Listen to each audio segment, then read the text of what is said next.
toplumumuzda hiçbir şekilde yeri olmayan yılbaşı kutlamalarıyla toplum dejenere edilerek kumar, içki ve fuhuşa teşvik ediliyor maalesef.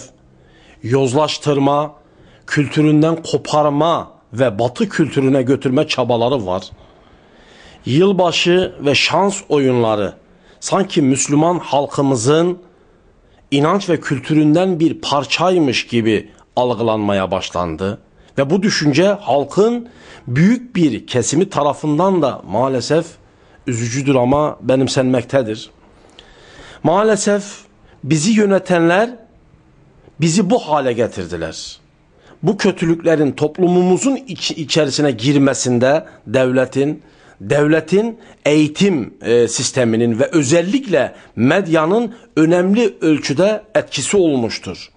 Hele milli piyango gibi bir illetin devlet tarafından resmileştirilip organize edilmesi çok büyük bir rezalettir ve büyük bir bela ve derttir. Artık yılbaşı denilince insanların aklına oyun, eğlence, milli piyango, hindi ve sabahlara kadar eğlenip içki içmek geliyor. Toplum olarak öyle bir duruma geldik ki nefsimizi tatmin etmek ve para kazanmaktan başka bir şey maalesef düşünemez olduk.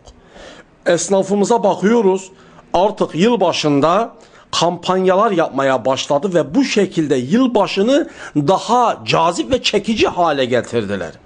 Gerçekten Müslüman toplum adına çok vahim durumdur bu.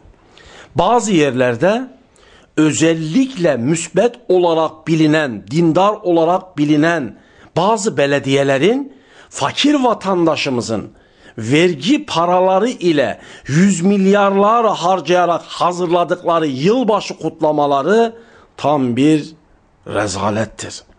Fakirler evine bir lokma yiyecek götürebilmek için çaba içerisinde iken maalesef bu belediyeler sabahlara kadar her türlü rezilliğin, iğrençliğin yaşandığı yılbaşı kutlamalarını maalesef organize etmektedirler.